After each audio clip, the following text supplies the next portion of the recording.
Inevitables. Hoy estamos con una invitada muy especial. Ella viene de Venezuela, su nombre es Lidia. Nos tiene por contar muchas peculiaridades que la gran mayoría de nosotros no tenemos acceso.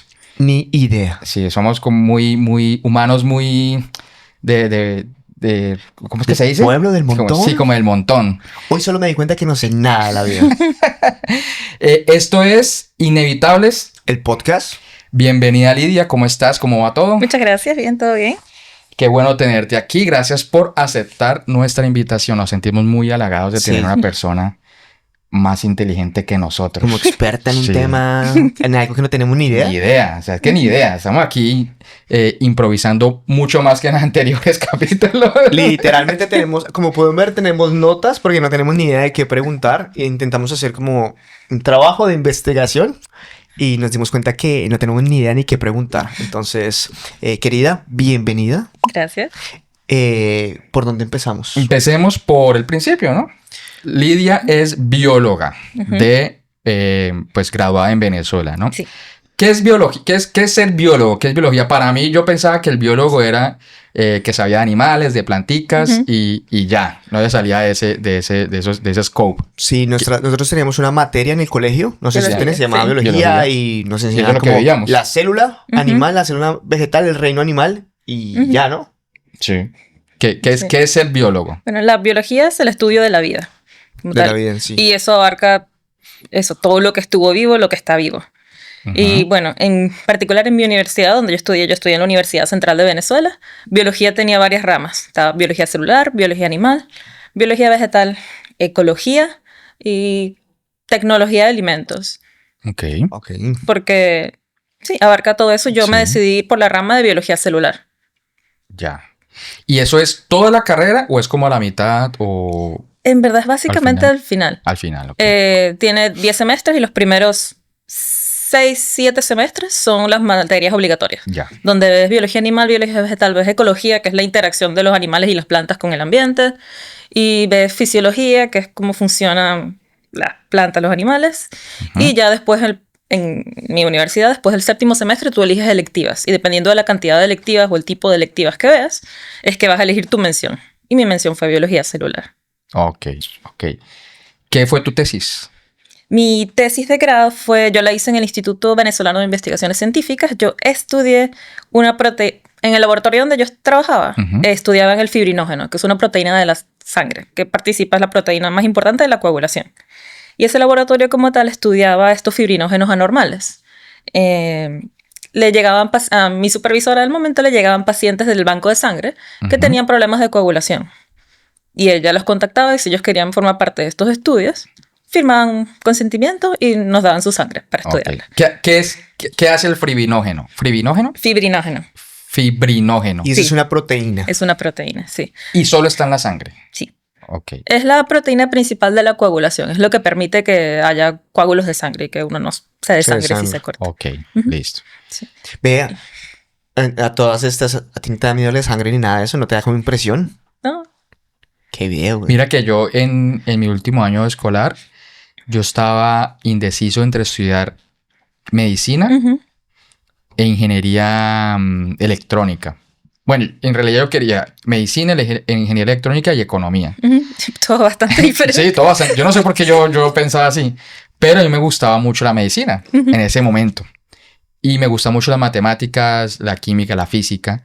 Y luego, yo era, ¿qué estudio? Yo decía así, yo pasaba las noches pensando, pero ¿qué me tengo que decidir? ¿Qué hago? ¿Qué hago? Y hubo una vez que yo me quedé hasta muy tarde y como a las 11 de la noche, 12 de la noche, en televisión en Colombia pasaban esos programas de, yo no me acuerdo si era History o Discovery Channel, que eran como de situaciones de emergencia. Y yo no sé, yo veía muchas veces eso. Pero esa noche hubo algo con mucha sangre y me dio impresión. Y dije, ok, medicina no va a ser. Y ahí fue mi decisión. Esa fue mi decisión de estudiar electrónica. Luego me cambié a industrial. pero esa fue mi decisión. Pero fue raro porque a mí nunca me daba impresión la sangre. Sí. Y esa noche fue que me dio y decidí no estudiar. ¿Sabes a mí que a mí más que la sangre?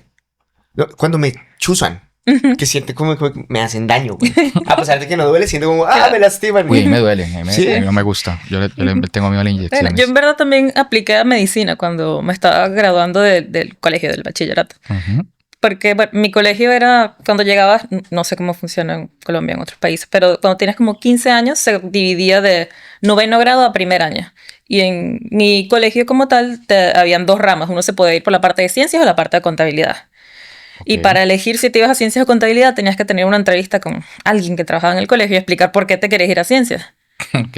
Y yo dije, bueno, será porque yo dije, nada, ciencias es medicina. Le dije, no, yo quiero estudiar medicina. Y ahí fue como, bueno, ¿será que estudio medicina? Y sí, no, en verdad no sabía qué hacer después de graduarme del colegio, del bachiller. Ujú. Y apliqué para medicina y luego también apliqué para biología en otra facultad, en la Facultad de Ciencias. Y con el plan era, si no quedaba en medicina, empezaba a estudiar biología y luego me cambiaba a te medicina. cambiabas. Como nunca quise estudiar medicina y estuve en biología y fue, ¿sabes qué? Vamos a quedarnos aquí a ver qué pasa. Pero es cierto que tiene como cara de doctora. Sí. Sí, o sea, yo te veo con una bata y yo, doctora. Bueno, No, pero no, ¿así era tu colegio o todos los colegios? Porque en Colombia mi papá me contaba que antes habían colegios técnicos, que no sé si todavía, la verdad, no sé, Ay. pero él es un colegio técnico donde al final los últimos 3 años les decía, bueno, pueden estudiar, no sé, Tal vez como técnico cosas en más mecánicas. electricidad, mecánica o plomería. Y algo salían así. con algo. sé que lo mismo pasó en Venezuela y sé de gente que es mayor que yo que se graduó de colegios técnicos, Ujú. pero el mío era como especialidades. Ya. Pero seguía siendo bachiller en ciencias, mención biología o mención pero contabilidad. chévere. Y yo odiaba la contabilidad. Mi única No te razón gustan para los no irme números. fue como...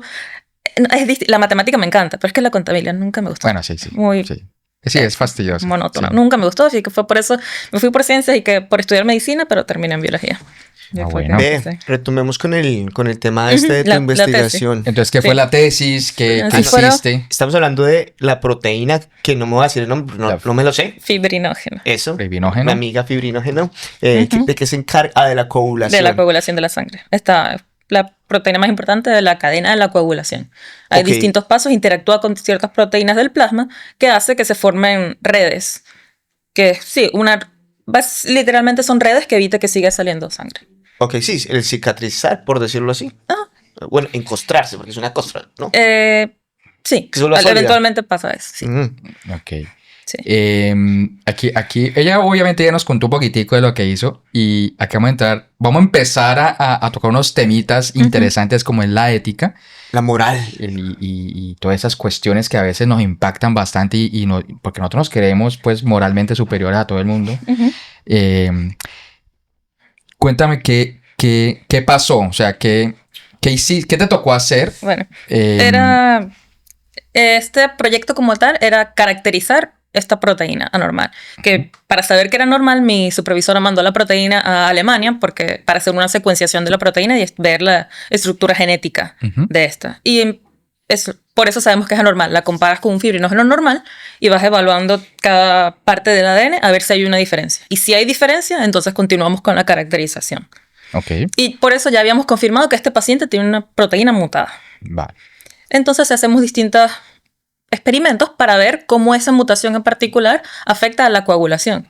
Y el objetivo de este estudio como tal era entender más al fibrinógeno. Porque Ok. se sabe que si él está, hay coagulación. Si no está, no se coagula. Pero, ¿qué es lo que pasa? ¿Cómo interactúa con las proteínas? En verdad, no sabemos. Ok. Pero si estudiamos a uno que está dañado, podemos ver, mira, es una cadena.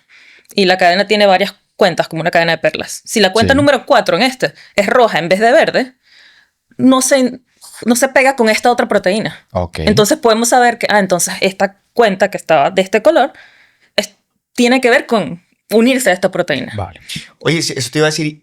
Y no sé, esa proteína no reactiva diferente, digamos, no es lo mismo cuando tú te cortas cocinando que cuando te cortas en un accidente, otra vuelta, digamos, la adrenalina o otras.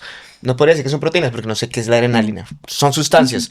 ¿Afectan en la. La coagulación funciona... O sea, funciona Sí, igual a menos siempre? que, bueno, depende, si tienes anticoagulantes en tu sangre, que son unos medicamentos que eviten que coagule. Sí, o algunos venenos también de animales afectan la coagulación. Ah, interesante. Ok, Pero- ok. Pues esa no me la sabía.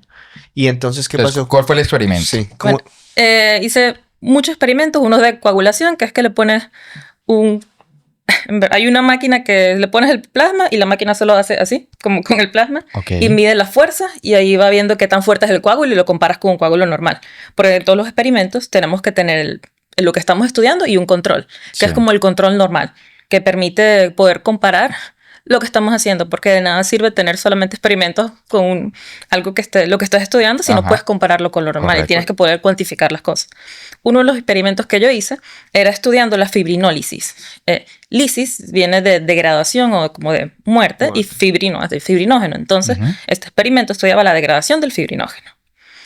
Ya. Y eso se preparaban unas placas Ujú. donde teníamos que colocar el plasma y otros agentes que ayudaban a la coagulación y luego otros agentes que ayudaban a la degradación. Ok. Y usábamos el paciente y un control. Y para estos experimentos yo me usaba a mí como control porque era lo más fácil en vez de estar buscando otro tipo de sangre, firmando más. Yo no recuerdo haber firmado nada. En ese momento en Venezuela, no sé, uno trabajaba con lo que podía. ¿Qué año fue eso más o menos? Desde el 2009 hasta el 2011. Ok. Ahí, sí, por ahí. En ese espacio de tiempo. Y yo espero que ahora estén más reguladas las cosas, pero en este laboratorio No había mucha pasaba regulación. eso. O sea, ese tipo de situaciones no las pasaba aquí en Australia. No, por aquí ejemplo. yo no podría decir, no, úsenme a mí como control, como, ¿por qué? No. Ok. Tienes que hacerles pruebas para saber si es un control que sirva. Bueno, lo No. importante es que yo me ofrecí para control. Y ya yo había usado mi sangre para otros experimentos, para Ok. este de coagulación, para usaba como control, donde medían la fuerza de los coágulos, eso también, otro tipo de experimentos, Ujú. todo estaba funcionando perfecto. Pero justo para esta placa, una vez que tengas todos los coágulos, bueno, todavía no es coágulo, el plasma con todos los demás reactivos, Ujú. lo pones en un equipo y este equipo lo que hace es va a aumentar la temperatura y eso, al aumentar la temperatura empieza a hacerse la cadena de coagulación, empiezan a coagular las proteínas y a formar esta red. Ujú. Y este equipo lanza un rayo de luz y la placa es transparente. Y al atravesar la luz, tiene un sensor que mide la luz del otro lado. Así que va a medir la cantidad de luz que es emitida. Y eso es lo que cuantifica el equipo. Ujú. Ok. En este proceso, la curva es 0 porque todavía no se forma el coágulo. Y cuando va subiendo, porque ya se forma el coágulo, va creciendo a medida que haya más coágulos. Ujú. Ujú. Y cuando empiecen a actuar las otras proteínas que causan la degradación, empieza a bajar la curva hasta que queda en 0 otra vez. Y lo que queríamos ver era, si estamos comparando las dos curvas, es si una empezaba antes que la otra, si una tardaba más o menos en coagular. Ok. Porque si comparas una serie de fibrinógenos o de proteínas normales, deberían estar en promedio muy parecidas. Ok, Y sí. hemos visto con los otros pacientes que estaban o por debajo, o por arriba, o empezaban antes o después. ¿Qué es Pero- mejor, antes o después? Ahora no recuerdo, pero es dependiendo de... O sea, comparado con lo normal. Ah, ok. O sea, pues no, entre más rápido mejor porque se te riega menos sangre, ¿no? No lo sé, estoy segura que coagular antes de tiempo no debe ser tan bueno. Ok. O bueno, te va a dar como una regla. Debe haber un tiempo perfecto para eso. Ok. Y tú, bueno, el control en ese momento era tu sangre. mi sangre Tú la eras- estaba usando el control. Y cuando veo los resultados, en vez de ver los gráficos, solo veo líneas horizontales en el eje 0. En tu sangre. Todo. Ah, ok. En vez de ver dos gráficos así, todo estaba en sí, 0. ya, sí. Ah, porque... Todo estaba en 0. ok. O sea, la maquinita comparaba la prueba del paciente y tú eras el control. Sí, Y muestra la diferencia de las Bueno, dos. la máquina, tengo una placa que tiene más de 20 pocitos. Y en todos los pocitos tengo plasmas. Ujú. Muchos pocitos tienen los del paciente, muchos los del control. Mm. Y esos son los que estamos comparando. Y la máquina da muchos gráficos. Todos los del paciente deberían estar en el mismo rango. Sí. Todos los del control en el mismo rango. Pero todas las curvas debieron haber sido así. Esa función que tú dices. Esa función, Ajá. sí. Aquí no había, todo estaba en 0, en el piso. O sea, como si fuera un error. Parecía un error. Así que era descubrir de dónde estaba el error. Ujú. Empezamos a ver, quizás la máquina no está leyendo bien, pero leímos otros. Yo no era la única que estaba usando la máquina, otras personas la estaban usando, ellos no tenían ese problema y fueron meses de tratar de ver lo que estaba pasando. Cambiar los reactivos y pensamos que quizás el plasma se había degradado, traímos plasma nuevo. No era eso. Sí. Y después cambiamos el control, no usamos mi sangre, mi plasma, sino el plasma de otra persona. Y cuando pasó eso, ya todo se veía normal. La pregunta era por qué la del paciente cuando estaba con mi plasma no se veía bien. Luego regresamos a revisar los datos anteriores Y en verdad lo que había que hacer era hacerle suma a las curvas y se pudo ver que mi plasma estaba funcionando raro. Se degradaba tan rápido que no había una curva tan alta.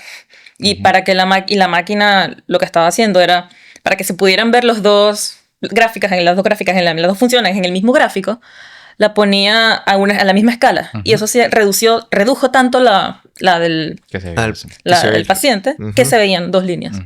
Ok. Entonces ahí descubrí que yo tengo una especie de problema de coagulación en la sangre. O sea, no se puede cortar, chicos, se corta y se... Y nunca Oye, ¿nunca has ¿te tenido has problemas? cortado algo así? Bueno, yo cuando me corto sangro un montón, pero fue como, bueno, yo sangro O sea, ya. ¿No te ha afectado en tu vida cotidiana? No hacen Ok. algo grave así relacionado con eso. Tampoco me han operado, así que quién sabe. Quizás lo comente si en Pero algún sí lo momento. tienes que comentar cuando tienes un examen médico, tienes que decir, Claro, pero oye, tengo que decir, bueno, entonces te cuento. Yo estaba haciendo una tesis y yo me saqué sangre y luego hice este experimento. Los doctores, ¿sabes? ¿Hay algún examen que uno se puede hacer para saber si esa ¿cómo que? Fibrinogen. Fibrinogen está en los niveles correctos? Sí. Hay una prueba en específico que es, creo, el tiempo de trombina y tiempo de protrombina, creo que se llama, que es el tiempo de que pase algo. Oh, no recuerdo específicamente, fue hace bastante. Pero por alteraciones en este tiempo era que nos referían a los pacientes. Ya. Ok, perfecto. vamos a ver, venga, presta acá la mano, vamos a probar qué tiempo de reacción. Y bueno, entonces ¿y cuál fue el resultado? No sé si tenían algún dato específico que querían corroborar en ese experimento o... Era solamente comparar, porque este estudio era hacer una caracterización de esta proteína. ¿Cómo se comportaba la proteína? Perfecto. Pregunta, ¿ustedes mandaban esos muestras a Alemania. ¿Y cuánto duraba todo ese proceso? Meses Meses esperando. Porque también era un favor que le hacían a mi supervisora porque no tenía dinero para pagarla. Y era un conocido de ella con el que trabajaba en algún momento y él podía hacer estos exámenes cuando él tuviera tiempo. Uy. Porque eran gratis también y eran los reactivos que él quería. Bueno, y obviamente él terminaba en el paper si se hacían papers. Pero Oye, todo era un favor. ¿Y cómo se manda? O sea, hay como... Eso es una vaina especial, ¿no? Eso no es como enviar por Servientrega, ¿no? por Post Office. O sea, y eso hay como uno paga un impuesto. Lo mandas en hielo seco para que se mantenga. Sé que mi supervisor y mucha gente se trae muestras escondidas para no tener que pagar. Entonces, Ok, pero o sea, y no hay que hacer como una importación, un documento legal. dependiendo de lo que estés trayendo. Legalmente sí. Legalmente Depende deberías. Cosas que uno hace en nombre de la ciencia. Por el bien de la ciencia. Pero sí, tienes que registrarlo y normalmente ya los institutos tienen un permiso para importar, exportar. Ok. ¿Te gustó haber pasado por ese... No, ¿Escuela? sí, fue muy útil porque estuve, aparte de la tesis, ahí hice unas pasantías un muy buen tiempo. Incluso la tesis me tomó más de 2 años y medio.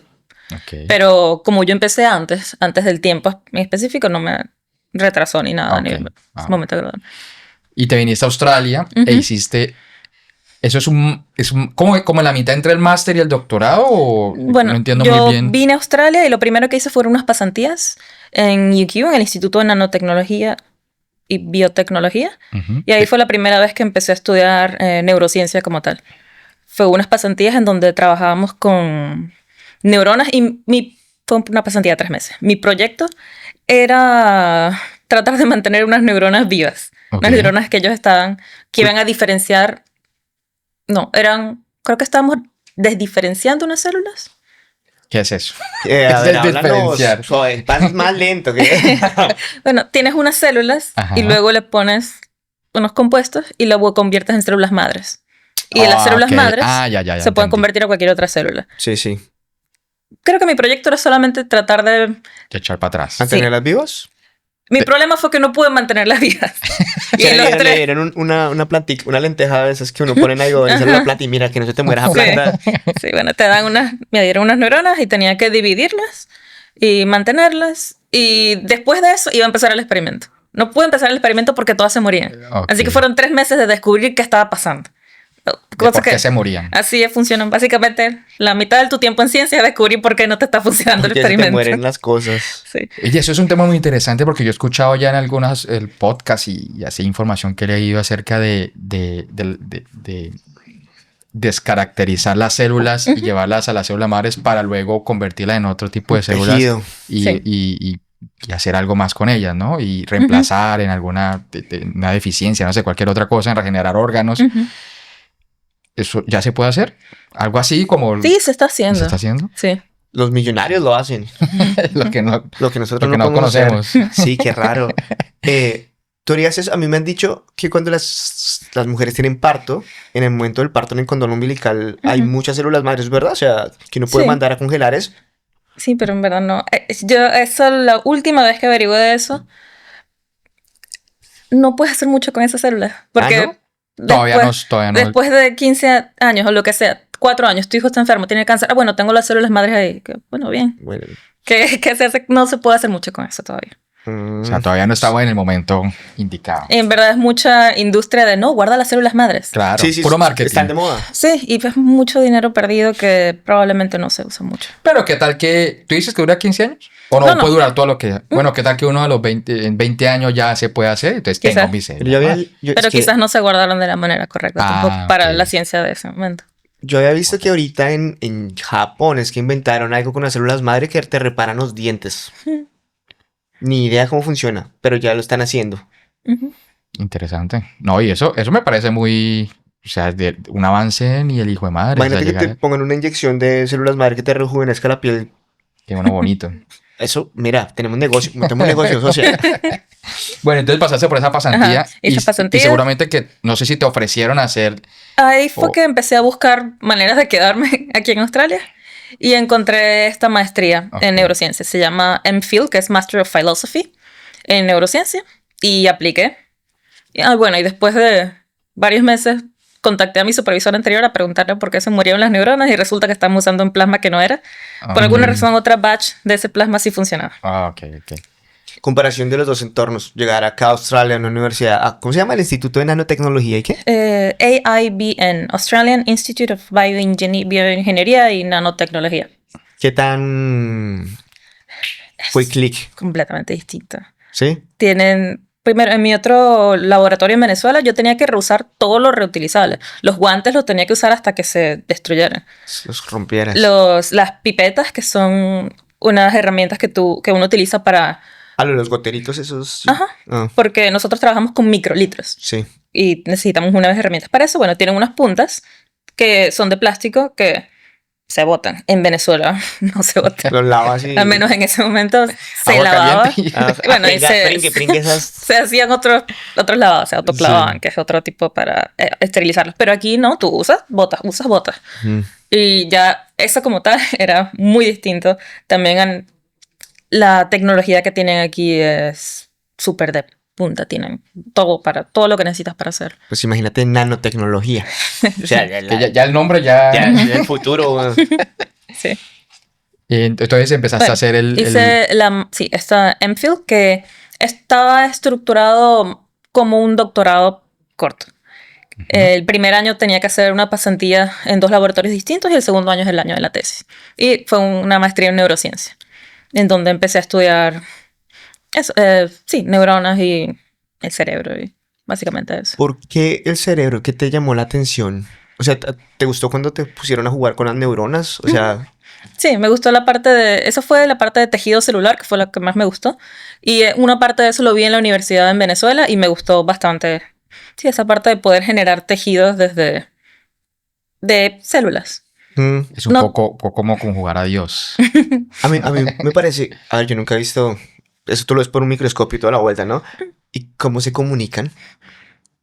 Hay un montón de procesos tienen. No, pero, o sea, bótame el resumen. O sea, está una neurona aquí, está la otra por aquí, se tienen que interconectar de alguna manera. ¿Cómo se llama esa conexión? La sinapsis. Eso es cuando creas el pensamiento, brother. No. ¿No? Es que sí, yo no tengo ni idea. La sinapsis no es un proceso, es un área, que eso es Ok. algo que suele pensar mucho la gente, que desde escuchar estoy haciendo sinapsis o hacer sinapsis Esto está mal dicho. porque la sinapsis es un espacio, un algo dentro de la célula, no es un proceso. Ah, o Es sea... en los lugares donde se conectan las dos Bueno, células. y se conectan. Ujú.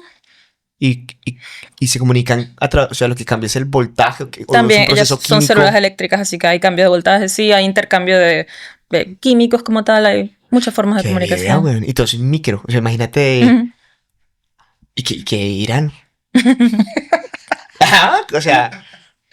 Y es que hay otro día más. Es como- Tome No, porque se el están, paquete. se están conociendo. Se están conociendo. Entonces, no tienen ojos, no saben para dónde. Están así estirando. ¿Cómo se llama la sinapsis? Están estirando así. Y ¡prum! Y tocaron a alguien. Y uy, de ser una vaina muy interesante. Te interrumpí. ¿En qué estábamos hablando? No sé. ¿Por qué porque te llamó la neurociencia? atención. Porque El cerebro. El cerebro. Bueno, me aceptaron una pasantía de neurociencia y empecé a trabajar con las neuronas. Me pareció interesante también verlas en el microscopio. Bueno, en un microscopio bastante avanzado. ¿Cómo se llaman esos Entiendo. microscopios que son como eléctricos? No son el Eh. microscopio así normalcito de la lupa, sino que es uno que uno puede ver en el computador y eso tiene un nombre, ¿no? Sí. Microscopio más avanzado. Ah, bueno, el microscopio. Pro Max, el Si microscopio. me acuerdo del nombre, te digo. ¿Qué es el cerebro? Es un... ¿Es un órgano? Sí. Un órgano. Sí, es un órgano. Ok. Que- Papi, punto. Punto para, Punto, punto punto para pa' no Sonia, letrado. punto pa' Punto Sonia. para no letrado. Sí, es como el comando de todo tu Como- cuerpo. Ahí salen todas las órdenes, todas las ideas, todo lo que permite que tú vivas. Como un director de orquesta. Sí, ¿Puedes puedes decirse? decirlo. Vale, entonces tu enfoque. Es que es ese. Creo que, no sé si en Latinoamérica en general, pero en Colombia yo no he visto ese tipo de masters que es como con research. Ujú, Que sí lo vi, como yo trabajé en una agencia de estudiantes Ujú. y vendía cursos, sí. pues sí lo vi mucho, sobre todo en Canadá, que venden esas maestrías con research y se llama así, con Master of philosophy. Y yo, Philosophy. pero ¿cómo así que filosofía y tiene temas de ingeniería y cosas? Pero ¿cómo Sí, no bueno, yo trabajé entiendo? con gente que era ingeniero, pero estaba haciendo el doctorado en neurociencia. Pero es como también. el tipo de Sí. que es que básicamente es como entre el doctorado y la Sí, la maestría. diferencia es que no ves clases y estás investigando desde el Sí, sí. principio, básicamente. Chévere. Sí. Interesante. Entonces, tu investigación fue en ELA, la enfermedad. No, en verdad mi investigación de maestría fue en neurogénesis, que es En- la generación de nuevas neuronas en el cerebro. Ok. Y en particular en el cerebro adulto. Mi laboratorio quería, uno de los laboratorios en donde estudié, quería asociar eso con la depresión y la ansiedad. Y hacían experimentos relacionados con esto. Pero yo hice una pasantía en otro laboratorio donde estudiaban Alzheimer. Y fue una combinación de lo que aprendí en los dos laboratorios. Y fue trabajar con modelos animales. Trabajé más con animales que con tejidos, que era lo que me interesaba, pero terminé trabajando en modelos de animales en donde se generaba una lesión en una parte del cerebro, que es una lesión similar a algo que pasa en Alzheimer, que simulaba eso. Mm. Y ver cómo eso afectaba la neurogénesis en el hipocampo, que es la parte de las memorias, como tal. Y ese fue mi experimento. Y también qué pasaba si estimulábamos un receptor en otra parte del cerebro y cómo eso cambiaba. Ok. Sí, cómo eso cambiaba la generación de neuronas. Pero claro, terminaste. Tú nos contabas que habías hecho experimentos, o sea, que el enfoque había sido en el ELA. Eso fue Pero- ya en el trabajo, después de la maestría. Fue trabajando. Exactamente. Ah, yo estaba confundido, pensé que era dentro de la Sí, maestría. yo estaba Ok. como, me perdí. Ok. ¿Y ahí hiciste tesis de grado también? Sí. ¿Y cuál Sí, fue la tu tesis? Era cómo estimular un receptor que se llama receptor muscarínico, cómo este receptor afecta a la generación de nuevas neuronas en el cerebro, en cerebros de ratón que tienen esta lesión. O sea, entonces tu primera experimentación con ratones fue en la maestría. Sí. Hablemos ok. de eso, hablemos de ser el verdugo de algo en el nombre de la ciencia. Sí. ¿Qué hacías primero que todo con los ratones? O sea, ¿qué era el procedimiento? En este laboratorio teníamos que pesar a los ratones. Habían varios experimentos que teníamos que hacer. Tienes que siempre mantener que estén bien cuidados, así que tienes que pesarlos, revisar que no estén cambiando mucho de peso y ver cómo están creciendo.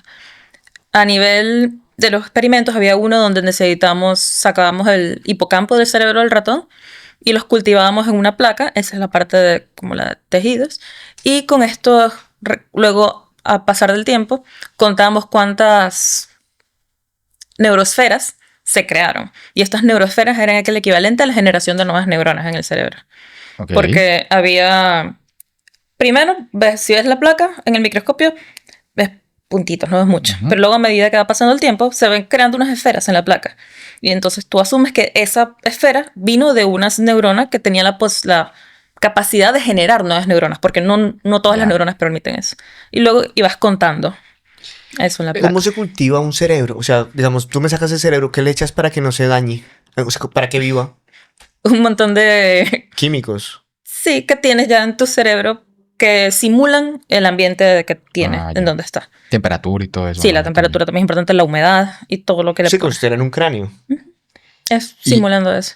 El cerebro, el cerebro puede vivir sin el hipocampo. O sea, tú se lo sacabas todo o una partecita. No, todo. Todo. Sí. Y sigue Sí, vivo. esa fue la... No, esa O sea, fue la... funcionando, pues. Pues pierde, O pierde pierde. una parte. O sea, ya no hay manera de reparar ese cerebro nuevamente. No, como tal, no, siempre queda afectada. ok. Sobre todo si lo haces ya cuando está... ¿Qué es el hipocampo? Es una región del cerebro donde está... Donde funciona la parte de la memoria. Como O sea, tal. ¿qué acá? Sí. ¿Ves acá? Vea, Aquí en ves, el la- cerebro, ¿eh? No, porque esto es... ¿Cómo se llama esta parte? Es el neurocórtex. Ajá. A ver, vamos... Clases de De- fisiología humana. Con Sony. ¿Qué es esto? No, el hipotálamo, ya me perdí. El cerebelo está aquí atrás. ¿El cerebelo? ¿Dónde está el hipotálamo? Por aquí.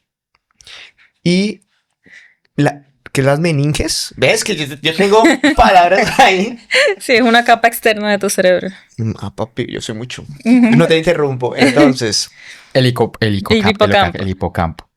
Bueno, entonces, ¿cómo fue eso de tratar? ¿Cómo fue esa primera vez que te tocó Sí. manipular un ratón? sí. Bueno, las primeras veces fui acompañada de otro de los estudiantes, uno de los estudiantes de doctorado, que me acompañó porque es la primera vez que yo trabajo con ratones. Ujú. Obvio, tienes que tener tu... Bueno, en este laboratorio donde yo estaba, se llama el Translational Research Institute, queda en Brisbane, y es un instituto que se encarga... Bueno, el objetivo fue creado hace muy poco, en verdad, creo que 10 años, quizás menos, con el objetivo de poder hacer la translation de la ciencia y la medicina. Incluso está adjunto a uno de los hospitales.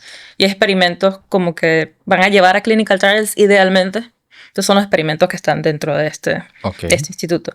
Y para entrar tenía que ponerme mi bata de laboratorio, guantes, unos buchis, que es como cuando estás cocinando te pones una red en el cabello. Ajá, Y también ok. para el zapato, también la red del cabello. Y tenías que pasar por una ducha de aire. Te descontaminan. Que te... Sí, no tanto como descontaminar porque es solamente como aire. Todas las partículas que puedes tener externas para poder entrar a un ambiente limpio donde están los ratones, porque no puedes enfermar a los ratones. Incluso si no puedes pasar de facility a facility si ya estuviste en...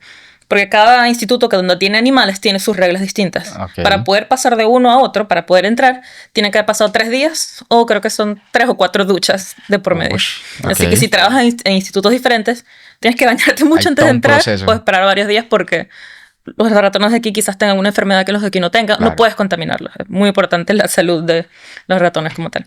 Para después abrirlos y sacarle la cabeza y todo eso. Sí. Entonces, él me acompañó y estos son los ratones, tenemos que hacer, no me acuerdo cómo se llama, solamente tiene que acostumbrarse a ti. Y los pones así y hace que camine. Tienen que Camine. tenerte confianza, tienes que confiar en ti. Sí, porque luego se estresan. ¡Qué maldad! Y no quieres que los ratones estén estresados tampoco, porque la vas a pasar mal tú, la va a pasar mal él. Ah, Y tienes que estar lo menos estresado posible. tienes Sobre que todo, ganarse la confianza. mi laboratorio trabaja en ansiedad y estrés. En ese laboratorio trabaja en estrés y ansiedad. Así que no podías tener ratones estresados de por sí.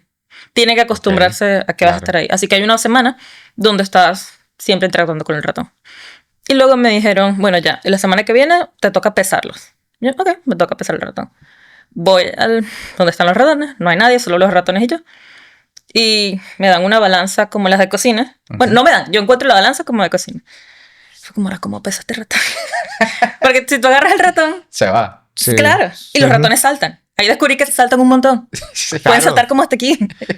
¿Te imaginas un rato en todo lo que ya pensando cómo escaparse del laboratorio? Hoy es mi oportunidad. Sí. Hoy la chica nueva. Sí, Hoy nos escapamos, brother. Hoy nos liberamos. Así que, ponte que yo tardé como 2 horas pesando todos los ratones, tratando de que no se me escaparan. Y luego le cuento a alguien al día siguiente, o acompaño a alguien a verlos, y él lo que hace es que agarra un beaker, lo pone, un beaker que es como uno de esos plásticos donde se hacen los experimentos, un vaso con Ok. muchas Ahí por medidas. dentro. Lo pone aquí y pone el ratón adentro. Y Ya, calculas, ya no se pues, escapa el ratón. Y Y- pasó media hora lo que yo tardé 2 horas. Ya. Bueno. Claro, estoy, quédate quieto, chamo. Quédate Sí, quieto. sí. Bueno, ya después, para ese experimento particular, lo que teníamos que hacer era sacar el cerebro del ratón. Y como cultivo de tejidos, necesitamos que el cerebro esté lo más fresco posible. La manera más humana y más de hacer que el cerebro esté lo más fresco posible es hacer algo que se llama dislocación cervical, que es separar el cráneo de la médula espinal del ratón. Y así al hacer ese corte, ya el ratón no siente nada. Ah, pero haces un corte con un bisturí o le rompes el cuello así como una gallina. Así. O sea, sí. Sí. ¿Y cómo fue esa primera vez para ti? Tienes que hacer entrenamiento antes de empezar eso. No puedes empezar de una con un ratón vivo. O sea, tienes que practicar con ratones ya muertos. jodidos. Hay ratones que ya no van a ser usados por experimentos, ratones que están muy enfermos, muy viejos, o ratones que simplemente no tienen ningún allocation, no tienen ningún objetivo. Así que los duermen a todos en una cámara como de gas. Y una vez que están todos dormidos, empiezas a practicar. Y tienes un entrenador que te explica cómo hacer. Pasa el primer entrenamiento y luego es con ratones que están adormecidos. Y a mí me costó mucho. Y claro, No, pasé. No me imagino. Y yo estaba trabajando en 2 institutos, porque tenía 2 supervisoras y las 2 estaban en 2 institutos distintos. Y yo pedí entrenamiento en uno, luego me fui a practicar en el otro, luego hice como 4 entrenamientos distintos. Y me costaba. Pero con los ratones muertos, una vez que ya agarras el truco de lo que tienes que hacer, físicamente lo podía hacer, no ya tenía problemas. Pero el ratón vivo me costó mucho. Ya luego pasaste al vivo y ya es Sí. otro Puse a ver tema. videos en YouTube también de cómo hacer eso, porque hay videos de todo en YouTube. ¿Ah, sí? Sí, lo puedes encontrar. Vi uno que lo que hacían es después de hacer eso, le ponían un lápiz justo aquí en el cuello como para... Rematarlo. Sí, porque si lo haces mal, lo que haces es que le haces lesiones en la médula, en la columna vertebral. no sirve. Y el ratón se está lastimando. No quieres matarlo lo más rápido posible para que no... Que quieres que agonice, que sufra, que no siento las Exacto. piernas, mamá. No quieres hacer eso. Lo que estás haciendo es una decapitación interna, básicamente. Ok. Ya. Supongo que fácilmente que podrías cortarle el cuello también, pero eso es mucho más desastroso. Más sangre. Sí, Sangre. y puedes sufrir más porque lo estás cortando. Esto es una decapitación ¿Y el interna. ruido? ¿Hacen ruido? ¿No? Porque los ratones hacen ruido cuando escapan y se hacen como un ruido ahí incómodo. ¡Ay, qué bien! Uy, no. Pero no cuando lo estás ¿No? matando, no. Bueno, a ver, no mucho. Bueno, y cuando ya pasas o sea, tu graduación, que es a los vivos, ya vivos, ¿ellos también están adormecidos o están vivos No, están normales? vivos normales. No pueden Y- estar Están alterados. haciendo fuercita, ¿no? Para Tienes zafarse que de saber agarrarlos bien para que no se estresen tanto y para que tú no te estreses tanto. Hay una manera donde los agarras siempre, los mueves de la cola. Los agarras de la cola y los pones aquí en tu mano si quieres verlos. O los pones aquí y luego los pones aquí en la cola, en la mesa. Y luego los agarras como de la parte trasera, los empujas aquí y luego agarras aquí. Y eso es la manera de agarrarlos. Vamos para a que traer no un se ratón, toquen. entonces por el momento que tengo una sorpresa. Sí. Además Sí. porque ya se ganó la confianza del ratón y el ratón Ya. es como la mamá, güey. Y es que Oye, y hubo experimentos después donde trabajé con ratones desde el día en que nacieron. Ay, no mames. Bueno, eso le iba a preguntar. ¿Allá tienen ese cultivo de ratones o hay una empresa aparte que Dependiendo de hace las líneas de ratones, hay ratones que tú compras de afuera, hay ratones que produces dentro de tu laboratorio, dependiendo de lo que estás haciendo. Mm, Y bueno, nada, ya me tocó el día que tenía que hacer el experimento. Y tenía que matar a un ratón, porque como era mi primer experimento, ibas a usar un solo cerebro para practicar. Y me toca ver el ratón. Y tengo que matarlo y ya, y subo. Tardé como 2 horas tratando de matar al ratón, porque lo miraba, lo agarraba, no podía, lo soltaba. ¿No tuviste alguna vez como un ratón favorito que no querías matar o algo así? No. ¿No? Entonces, Yo tendría así, uno ahí lo escondería, que si nadie lo toca, tú, te voy a salvar. no, tenía ratones que no eran mis favoritos. Ah, ¿no? Peleaban mucho. O sea, agresivos. Claro. esto fue para Para este experimento de neuroesfera se llama. Neurosferas. fue en tu En trabajo. mi maestría. En mi maestría. ya, en Y nada, al final, después de 2 horas mirando al ratón, pudiste. pude hacerlo, lo hice lo más rápido posible. Sí le puse el lápiz ahí como el video para asegurarme de que no Matado. sufriera innecesariamente. Y nada, subí a hacer el experimento como a las 5 de la tarde. Y salí del laboratorio Uy, tarde. no, qué difícil. Salí Ya. a comer pollo. Pero ya después, no sé, ya te acostumbras. Me imagino. Y hubo días ya durante mi trabajo que después fui research assistant en un laboratorio. Fácilmente podría matar más de 20 ratones Al día. No, ya no con dislocación cervical, sino con inyecciones, pero no tenía problemas. A veces, si ves un ratón que está enfermo, que está moribundo, no puedes esperar a inyectarlo. Tienes que hacer que deje de sufrir lo más rápido posible. Y lo más rápido posible es hacer esto. Mm. Así que es otra técnica. Tienes que aprender si trabajas con ratones, tienes que aprender esa técnica. Vale. Entonces de ahí pasaste, hiciste tu maestría, te graduaste, Sí. tal. y fuiste a trabajar. Sí. ¿Y trabajaste en UQ también? En UQ también, en un laboratorio que estudiaba, el laboratorio de Neurodegeneration Pathology, que estudiaba básicamente ALS. ¿Qué es el ALS? Es esclerosis lateral amiotrófica. Es una enfermedad degenerativa de las neuronas motoras. Uy, yo conozco a alguien con esa enfermedad. ¿Tú conoces a alguien con esa enfermedad? Hay un muy famoso. Era. Es la enfermedad de Stephen Hawking. Sí, es la enfermedad que tuvo Stephen Hawking. Sí. O sea, que tú nos contabas también previamente que puede ser cualquier cosa que provoque esta enfermedad. La mayoría de los casos son aleatorios. Y solamente creo que es menos del 10% de los casos que son hereditarios. Hereditarios. O sea, es muy difícil saber qué lo genera, ¿no? Todavía no se ha... Sí, no se saben las causas. Bueno, sí. Los esporádicos pueden ser por mutaciones de algunas proteínas. Y en particular en el laboratorio donde yo trabajaba, solamente todos los estudios giraban alrededor de una proteína que se llamaba TDP43. Ok. Y esta proteína, mutaciones en esta proteína causaban... esta proteína normalmente está en el núcleo de la célula, haciendo su trabajo. Y cuando sale... Pero en las personas que tienen esta enfermedad, todas están caracterizadas porque esta proteína sale del núcleo al citoplasma de la célula y se empieza a formar agregados, que no es lo normal. Empieza a ver como clumps de células. Y si tú ves el microscopio, puedes ver que hay como un debris en la célula afuera que no debería estar. Okay. O sea, ya eso es algo común. Sí, en todos los casos de ALS. Okay. Por eso mi laboratorio estudiaba eso. Y en este laboratorio yo trabajé con 2 modelos distintos de ratón. Uno de los experimentos fue con un ratón que desarrolló mi jefe de ese momento, se llama Adam Walker. Él desarrolló un ratón que era un modelo de la enfermedad. Él es un ratón genéticamente modificado que tiene esta proteína, este ADN que codifica por esta proteína está mutado en un lugar en específico y lo que hace es que esta proteína salga al núcleo y se forman estos agregados. Y lo que resulta es que estos ratones, cuando pasa eso, empiezan a expresar la enfermedad. Las neuronas se le empiezan a degenerar, empiezan a perder peso en las piernas, los músculos se empiezan a poner muy delgados, incluso tienen problemas de memoria y los músculos se le degeneran hasta el punto que ya se terminan muriendo. O sea, ese ya era un ratón que sí o sí iba a tener esta enfermedad. Sí. Sí, ya viene así de fábrica, güey. Y este ratón el sistema es bastante inteligente porque funcionaba en que se apagaba y se prendía. Ellos ¿qué lo activaba? Tenía un código de activación que estaba silenciado mientras ellos comían una comida en específico. Una comida que tenía un medicamento que se llama doxiciclina. Y la doxiciclina lo único que lo hacía es mantener este gen apagado. Ok. Y al momento de empezar los experimentos, le quitábamos esa comida y le poníamos comida normal. Se activaba. Y eso se activaba. Y empezaba a producir esta enfermedad, esta proteína. ¿Y cuánto era el promedio de vida de un ratón así sin...? O sea, el ratón nace, lo alimentas toda la vuelta desde que le activas... Normalmente de 8 a 15 semanas, más o menos. Se muere la enfermedad en joderlo. O sea que uno puede, hablando ya de eso de activaciones, uno puede comer algo en algún momento y que se le active alguna reacción en el cuerpo. Eso sería un veneno, eso es conspiraciones. Las alergias funcionan de cierta forma, es súper interesante. Activan y desactivan las... Bueno, en este caso no, porque estos ratones fueron creados específicamente para eso. Pero, por ejemplo, las alergias funcionan que tu cuerpo detecta antígenos, que son cosas que él considera malas, como algo que lo va a dañar. Okay. Por algunas personas detectan el maní como un antígeno.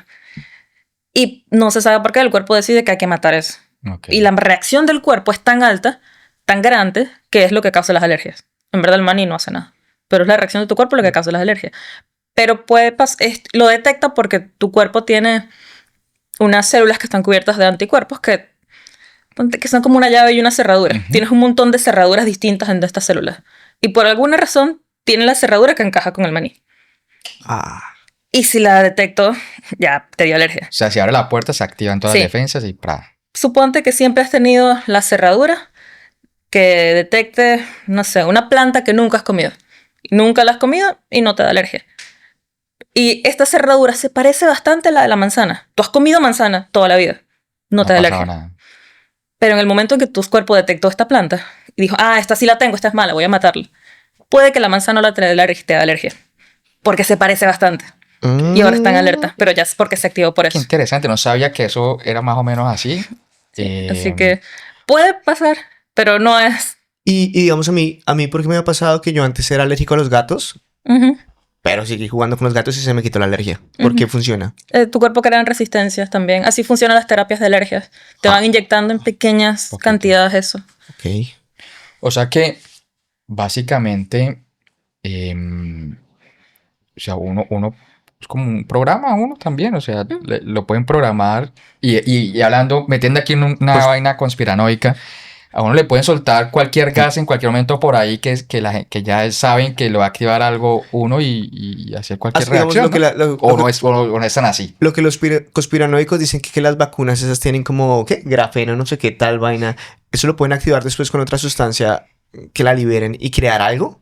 Sí, ¿hay la tecnología para hacer eso? No sabría decirte. Digamos, imagínate esto. O echarle algo al pedazo de pollo que uno compra en el supermercado y... Te pones una vacuna que tiene una proteína en específico que te puede generar una reacción que te va a matar.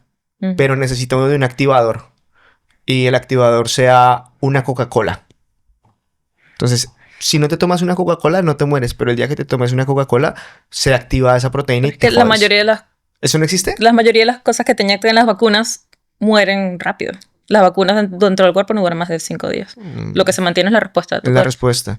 Sí, no, digo en el caso de que... Sí, no es que te metan un virus o algo así, sino que te metan algo que te envenenes cuando se combina con Coca-Cola. ¿Sientes? Estoy haciendo como, ay, Coca-Cola, me caes bien, no estoy hablando más, sino es un experimento de que podrían inventarse cosas así inteligentes de que te matan a la semana, que te dé una alergia a una esclerosis, al mes. Interesante. Interesante. La mente vuela, ¿no? En todos esos temas. Sí. Bueno, ubiquémonos. Entonces tú estabas... en este modelo de ratón, que funciona de esa manera, se apaga o se prende la enfermedad. Y eso ayudó también a caracterizarlo. Es un modelo que se está usando bastante para estudiar posibles curas. Una de las partes de mi investigación era usar este ratón para probar curas que o se están desarrollando dentro del laboratorio o nos mandaban otras compañías. Sí. Eran unos medicamentos que ellos pensaban que funcionaban, o algunas proteínas o algo, y se los poníamos al ratón para ver si en verdad la enfermedad mejoraba o se ralentizaba, o algo. O sea, la gracia era mirar si el ratón vivía más utilizando esos medicamentos. Esa es una de las medidas también. Una de las medidas que era expectativa de vida. También hacíamos unas pruebas motoras para ver si les iba mejor, peor, si tardaban más en expresar los síntomas, menos. Hay un montón de medidas que puedes. ¿Y encontraron respuestas positivas o con algunos sí? En tu experimento. Con algunos sí. Okay. ¿Y luego qué pasa ahí? Entonces tú mandas las respuestas a la farmacéutica que hizo el medicamento y ya tú no sabes nada qué va a pasar. O si te mandan un feedback o no sé. Sí, es que un solo experimento no ayuda. Luego tienes que hacer otro montón de experimentos. Luego uno dice, bueno, funcionan los ratones, pero ¿cómo funciona? Antes no importaba el cómo. Antes, en los años 20, le dabas algo y funcionaba, vamos a darle. Claro, funcionó de una. No importa el qué pasará después. Sí. Oye, eso me parece muy interesante. ¿Cómo? Uy, es que es un proceso complejo, pero si lo puedes simplificar. ¿Cómo un medicamento que tenemos en la farmacia de manera legal llega a ser oficial como medicamento? Cuéntanos el proceso. Digamos, tú pruebas eso en ratones. Después pasas a que a micos, conejos. Bueno, además de probarlo en ratones, también se prueba en células. Aparte tienes el cultivo de células. Idealmente deberías probarlo en células primero, siempre y cuando se pueda. En células y luego pasas a ratones. Porque si no consigues ningún efecto positivo en las células, luego pasar a lastimar a un ratón no tiene mucho sentido. Ok. Sí, y después, por regulaciones, se tiene que probar en primates también. Por FDA, creo que esas son las regulaciones del FDA en Estados Unidos. Así que las de Australia se mandan a Estados Unidos para poder realizar esas pruebas. ¿Cuál es el país que deja probar más? Que no tiene como casi cosas así. Pues más flexible. En verdad no sabría decirte. Aquí las regulaciones son muy estrictas. Acá es muy alto, ¿cierto? Sí. ¿Y por qué ratones? Porque son mamíferos como nosotros también. Y a nivel de producción son fáciles de mantener, son una expectativa de vida bastante corta en relación a las personas. Y puedes tener ratones muy parecidos. Puedes tener líneas de ratones que tengan un genoma bastante similar. Así que no hay mucha variación y puedes ver el efecto en ellos a nivel en masa. Porque era un conejo. No, son... Porque el ratón se come... Porque es más bonito el conejo. El ratón se come su propio popó, no gastas tanta plata en Pero conejo. también se investigan conejos. Yo he visto... En alguna parte de mi instituto eso tenían conejos. Yo vi gente llevando conejos también. Ok. Ah, pero Entonces, sí, yo he visto que los ratones y los conejos se pueden aparear. los ratones y los conejos. Sí, dan un animalito ahí, un ratón grande, ¿no es esa vuelta? ¿No? ¿Cómo se llaman? ¿Qué es un cuy? Pues no es una relación entre conejo y ratón. Vamos a aparear. Vamos a ver qué sale. Y antes, justo antes del ser humano, ¿qué animal es? O bueno, me imagino que son células humanas, supongo, no sé. ¿Son qué? Células humanas. Antes de probarlo en humanos. Claro, si puedes trabajar en células humanas, sí. Pero ¿cuál es el animal antes del ser humano? Antes de las células humanas. Se prueban primates, ¿En creo que son primates? los simios, sí. Ok. Los chimpancecitos, sí, con... Uy, qué video, un mico, weón. Bueno, y no tienes simios con ALS tampoco, probablemente. Ya es lo que una vez que funciona en ratones, irías a probarlo que en simios no tenga un efecto negativo, tu medicamento como tal. Claro. Pero para desarrollar un simio que tenga la enfermedad para poder curarlo es mucho más complicado. Sí. Por eso es que pasan a las pruebas en los humanos. Ah, ok. Claro, porque hay enfermedades que no se pueden dar en esos animales. O el proceso es mucho más lento. El desarrollar este ratón le tomó años a mi jefe. Por eso también tuvimos otra parte de la investigación en donde trabajaba con ratones en los recién nacidos, donde estábamos tratando de desarrollar modelos de ratón, modelos también que estuvieran enfermos, pero mucho más rápido. Porque hacerle el diseño celular es diseñar esto a nivel afuera en el laboratorio para poder inyectárselo al ratón, luego para que se quede dentro del ADN y luego comprobar que todos los hijos de... Sí. Pues, un montón. En este experimento que hicimos, trabajamos con virus. Agarrábamos los virus, bueno, ya comprábamos los virus, así que le compramos a una persona, a un instituto, en donde este virus tenía una parte del ADN, la secuencia modificada de esta proteína TDP43. Y lo bueno de hacerlo así es que pedíamos muchas mutaciones, porque el ALS puede ser mutaciones distintas en diferentes puntos de la proteína. Sí. Así que eso permitía probar quizás esta persona, una persona tiene ALS, pero por una mutación distinta que esta otra persona. Y desarrollar más modelos permite que haya más terapias que lo funcionen a más personas. Así que este virus que se creó, teníamos distintos virus, como 6, 7 virus. Y se le inyecta en los ventrículos en los ratones recién nacidos. Porque cuando tiene 24 horas de nacido, todavía no se ha creado la blood-brain barrier, que es una barrera que separa el cerebro de la sangre. Y cruzar esa barrera es muy complicada. Hay unos mecanismos, porque el cerebro es tan importante, está esa barrera que no permite que nada pase. Sí. Que no, está muy regulada. Pero cuando está recién nacido, es muy libre. Solo por esas primeras 24 horas en los ratones. Así que se le inyectaba en los ventrículos este virus y eso permitía que pasara a la spinal cord y que luego eso se expresaba y el virus está modificado para expresarse solamente en neuronas motoras. Y estos virus estaban modificados para no poder replicarse. Así que... Mira que a mí me genera curiosidad. ¿Uno cómo hace para programar un virus? O sea, uno tiene un computadorcito, ¿no? Porque eso no lo haces ahí como, les echo una salsita de tal y el virus me hace caso. ¿Y qué? Y uno tiene computadora ahí con un tecladito y uno le dice, vamos a quitarle esta proteína a ese virus y vamos a ponerle esta y eso hace que haga eso. Le lanzas enzimas que cortan y le lanzas enzimas que peguen.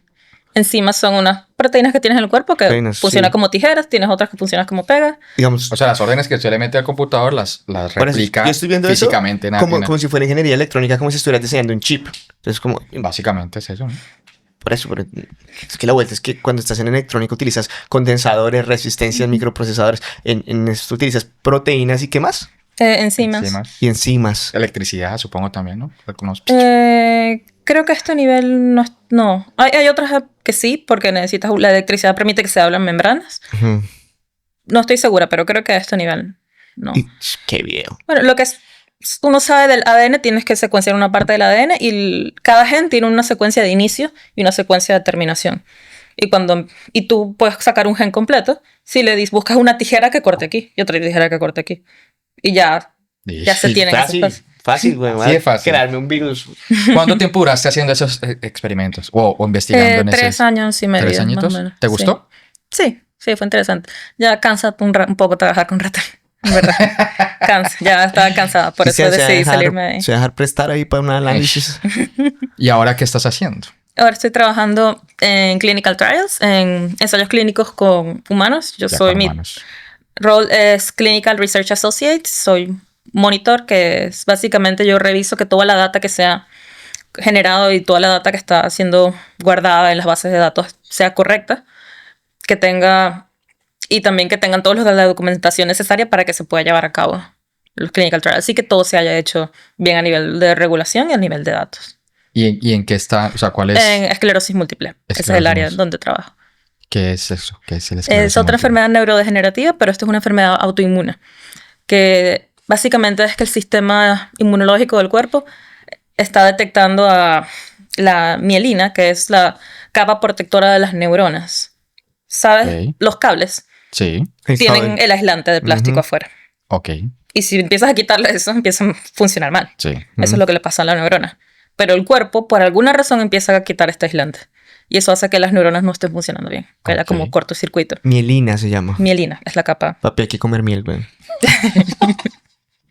Bueno, esta enfermedad es autoinmune. Es el cuerpo atacándose a sí mismo.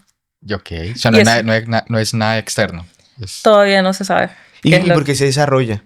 No No se se sabe. Hay varias hipótesis. Una de las que estamos... Bueno, uno de los ensayos clínicos en donde estoy trabajando está basado en que el 90%, o creo que un poco más, de las personas que tienen esta enfermedad en algún momento tuvieron un virus que se llama EBV, Epstein-Barr Virus, creo que se llama.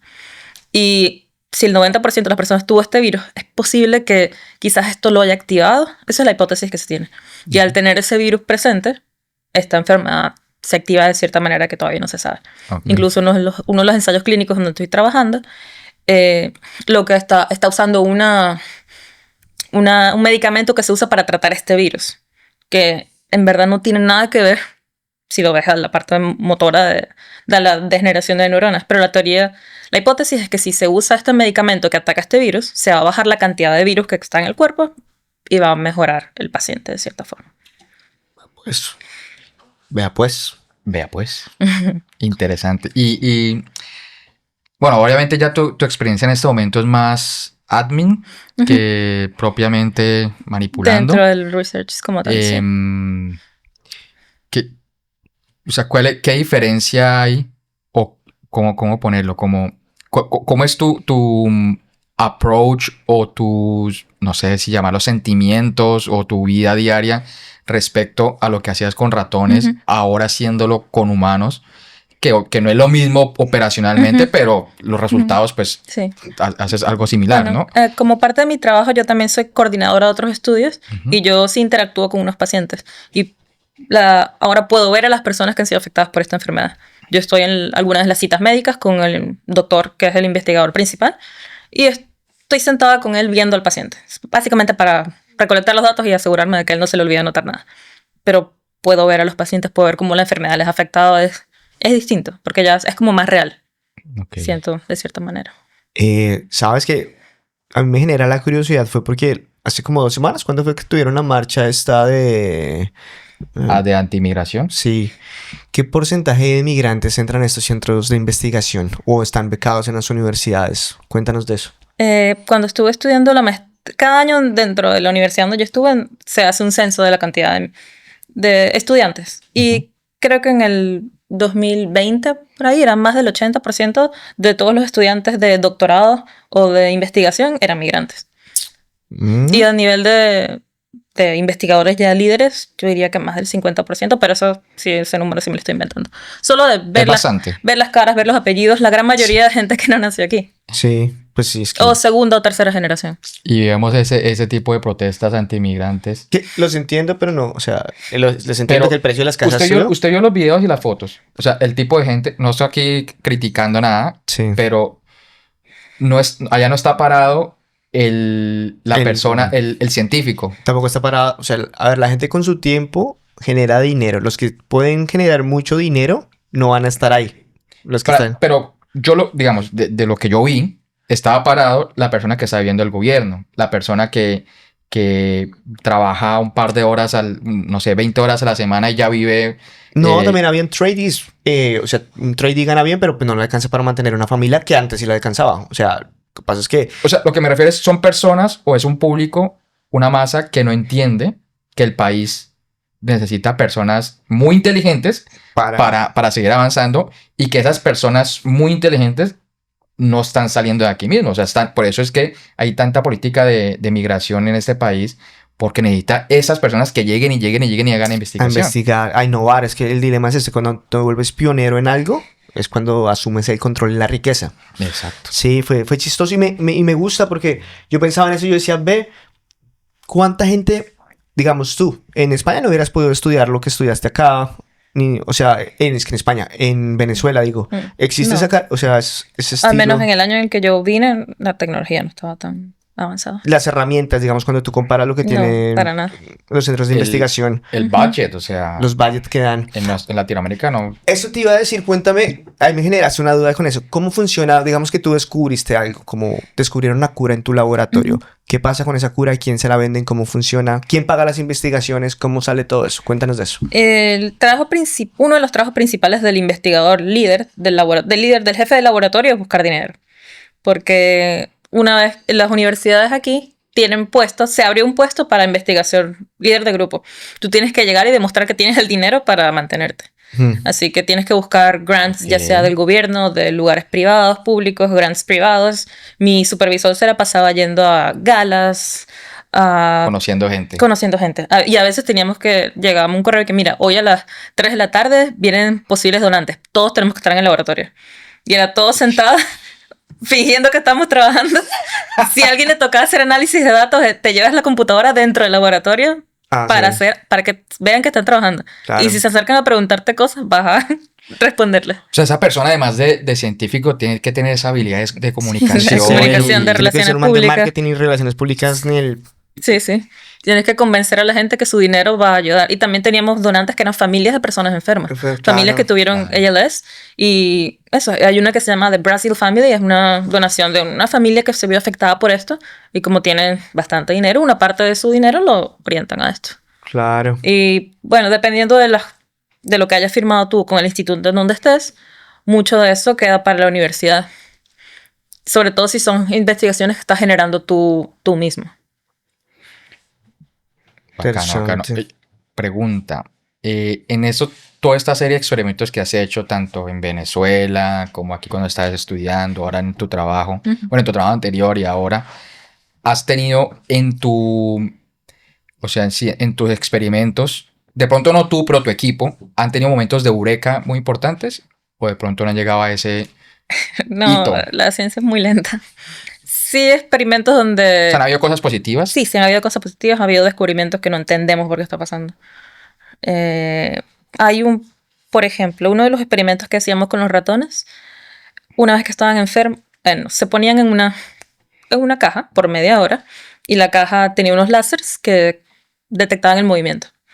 Y es una manera donde se detecta qué tanto se mueve un ratón y es asociado a las enfermedades.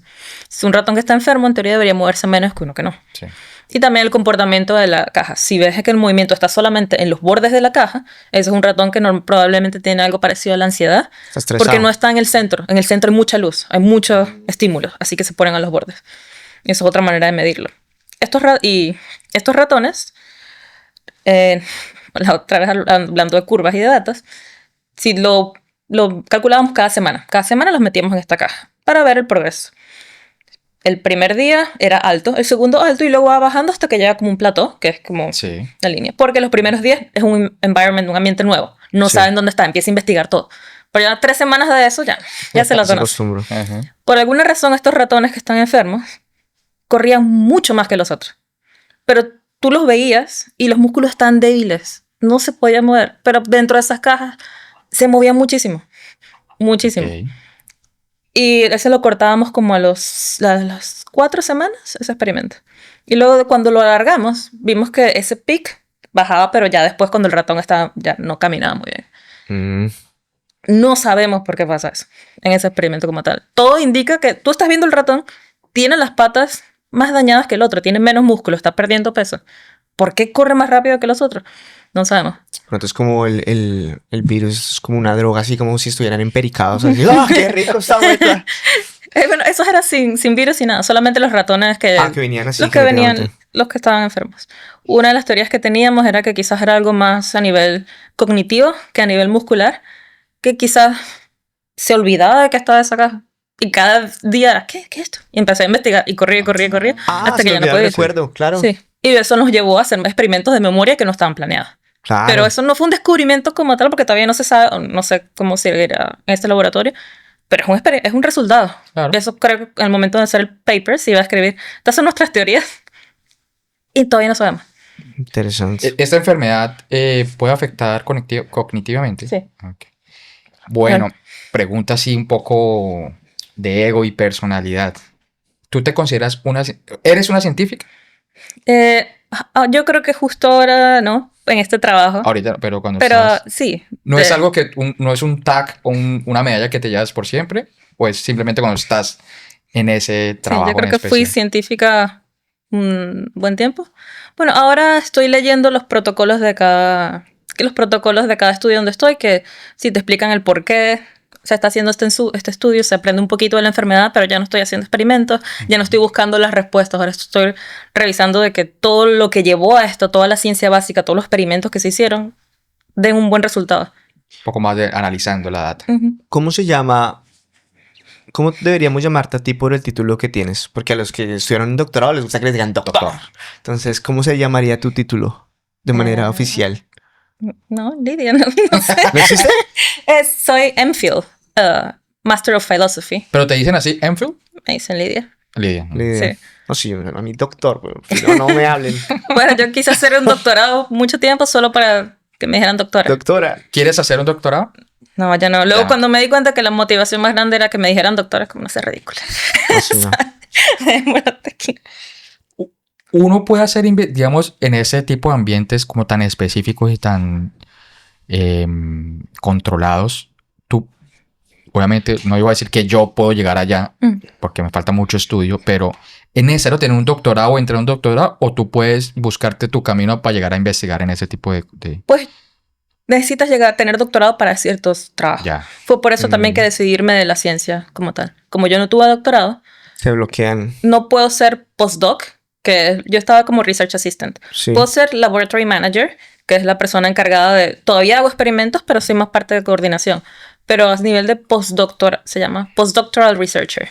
Es alguien que es como líder de una investigación y tiene sus propias ideas, tiene eso. Pero a nivel de administrativo no podría llegar ahí, no podría ser jefe de laboratorio porque no tengo el doctorado. Y porque siempre estoy compitiendo con gente que sí tiene un doctorado. O sea, digamos, tú lo que hiciste, tú seguías, digamos, tú aplicabas las ideas de esa persona en tu trabajo, pero Sí. ya si tú haces el doctorado, tú puedes aplicar tus ideas a la investigación. Sí, y luego si consigues dinero, haces tu propio laboratorio. Que eso le pasó a una de las personas que trabajaba conmigo, era una postdoc de laboratorio.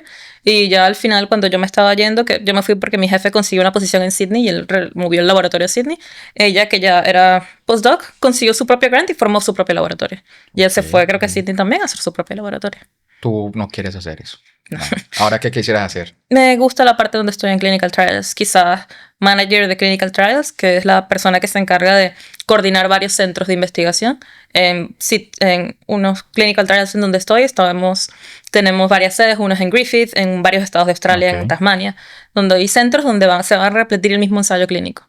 Y el manager es la persona que se encarga primero de hacer todas las aplicaciones a los centros de ética, a la Human Research Ethics, a los centros de cada instituto, porque tienes que probarle primero al comité de ética que lo que estás haciendo es ético, que no vas a lastimar a las personas, que hiciste toda tu investigación y que tiene sentido, que tu hipótesis tiene sentido. Y después aplicar al instituto, mostrándole una vez que tengas esa explicación de ética aprobada, le vas al instituto y el instituto dice, mira, no nos van a demandar, por favor apruébanos eso. Es una regulación legal que tiene que pasar y luego es coordinar la apertura de cada sitio. Muchos protocolos, ¿no? Sí, un montón. Bastante. Un montón. Bien, para la gente que se está interesando o que les llamó la atención, ¿hay algún tipo de revista científica para dummies? Es decir, que no me boten todo el ensayo que no va a entender. Algo más aterrizado. Si algo que me convierta todo esa... ¿Cómo se llaman? AFL, todo eso en cositas fáciles de digerir para la mente. Puedes usar AI para eso. ¿A qué? AI. Además de ChatGPT, hay unos específicamente que son para investigación académica, donde puedes descargar un paper y se lo pones y el AI actúa como si fuera el investigador y le puedes hacer preguntas basadas en toda la información del Yo paper. empecé a probar uno que se llama Perplexity. ¿Usas ese? Y es súper bueno porque... No, todavía no, apenas descargué en esos días. Esto va a salir después, pero si le interesa, a ti si te interesa, con una cuenta de PayPal puedes tener un año gratis del Pro por un año gratis. Entonces es bueno para investigar y tiene esa funcionalidad que uno le puede poner información, papers o lo que sea y empieza a ayudarte a investigar y aprender un poco más del tema.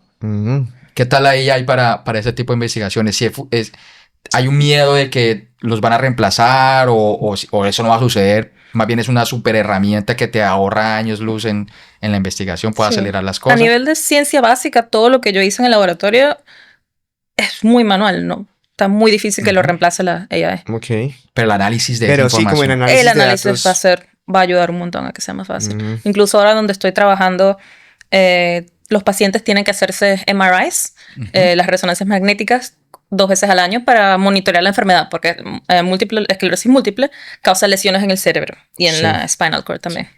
Y se hacía el scan normal y se mandaba a que alguien te lo analice. Ahora hay una que justamente solamente está en Cúmere, la que está trabajando de esa manera, que estos scans se mandan a uno de los colaboradores de mi supervisor en Sydney y ellos tienen un algoritmo de AI que va a comparar volumen de todas las lesiones a lo largo de todos los otros escanes que han hecho para poder detectar cambios que el ojo humano no sabe. Y es una manera de atacar esos cambios lo más rápido posible. Chévere. Y eso sí puede llevar a los técnicos a quitarles el trabajo. En algún momento. En algún momento. Yo creo que va a pasar todavía bastante tiempo. Hasta que se confíe 100% en eso. Sí, porque yo la uso bastante y tiene sus momentos como que se pierde y hace cosas y todas random. Bueno, a nosotros no nos permiten usar ChatGPT para análisis de datos porque es abierta. Fui a un seminario de AI hace poco y nos recomiendan usar la de Microsoft. El Copilot. Copilot. Porque incluso tenemos en Griffith está como la suscripción que permite usar y eso es data cerrada. Eso no está abierto a todo el mundo. Porque ChatGPT está aprendiendo de tu data y si alguien se equivoca, alguien puede agarrar esa data otra vez y la data es confidencial. Correcto. Yo pensé que era si te metían data que podría ser mentira, como que ¿quién la verifica? No, claro, pero a ChatGPT no le vas a preguntar información. ¿No? Es que no. Bueno, hay muchas cosas, muchas maneras de usarlo. Y usted en vez de que... Si usted le pregunta a ChatGPT qué piensa de esto, de esta serie de datos, pues le va a decir lo que le saque por ahí, no sé de dónde. Pero si usted le dice simplemente, analice estos datos teniendo en cuenta esto y esto y esto, él no se va a salir de lo que se le está diciendo, de los parámetros. Sí. Pero hay que aprender también a decirle todo eso. Tienes que usar ChatGPT más como un asistente, no como otro cerebro que está pensando contigo. Exactamente. Interesante. Preguntas muy superficiales. ¿Usted que le gusta ese tipo de preguntas? Tenemos 2 minuticos ahí para... Yo te tengo unas 5 preguntas. Empezamos. Dale. Entonces, ¿tu revista científica favorita? ¿No tienes? Perfecto. No, pues no hay. ¿Tu revista científica favorita, Cristian? No tienen. Señores, su revista científica favorita. Nature es la más importante ahora, pero no es que leo revistas científicas de hobby. Si fueras una enfermedad de esas del cerebro, ¿cuál serías? Me lo preguntaste la otra vez. No sé tanto de enfermedades como para tener una enfermedad favorita. De las que has tocado tú. ¿Cómo se llama la que da Parkinson? ¿Cómo se llama la que da Parkinson? Parkinson. No, pero el virus. O sea, es una enfermedad, pero ¿qué es lo que lo activa? Creo que no se sabe tampoco. Bueno, yo quiero ser esa. ¿Tú cuál quieres ser? Parkinson. No, marica, no sé. Es que no me gusta estar enfermo. No sé. No, ser la enfermedad. Serla. ¿Ser la enfermedad? No ser el que la padece, sino serla. ¿A usted le gustaría ser el Parkinson? Sí, joder, hacia la que les dé la tembleta por mi culpa. El de... ¿Cómo es que se llama? El que tiene este comediante... Que se llama el síndrome de Tourette. Pero el que pone a decir groserías a la gente. Está buena. esa enfermedad está buena. Está buenísima. Está buena. ¿Y la tuya? Una tos. No sé, en verdad, no sé. Lo pensé un rato y fue como, no sé. ¿Qué es lo que más extrañas de tu país acá? Está difícil. Es que el país del que me fui yo creo que ya no es el que está. La comida, la gente. Yo creo que la comida... Es que también de gente no tengo casi nadie allá en Venezuela. ¿No? La mayoría de mis amigos emigraron, mi familia también. Así que me iré por la comida. Y el clima. El clima ¿Has vuelto a Venezuela? No, fui a Perú porque mi familia en verdad es peruana para verlos todos, pero a Venezuela no. ¿Quieres volver? ¿Quieres pasar otros días? Vámonos para Perú, ¿no? Vámonos. No, a Venezuela. Quizá en algún momento. No me molestaría. Sí, me siento segura de ir. ¿Tú de qué parte de Venezuela eres? De Caracas. De Caracas. ¿Sabes qué me contaron? ¿Qué? Que alguien que está aquí entre los tres hacía comerciales de televisión cuando era pequeña. Imagínate ese chisme que tengo. Estamos rodeados de gente famosa. Sí, es verdad. Sí. Pues yo era una científica. Hablan en nombre de la ciencia. ¿Cómo fue ese cambio de actriz? Cuéntanos.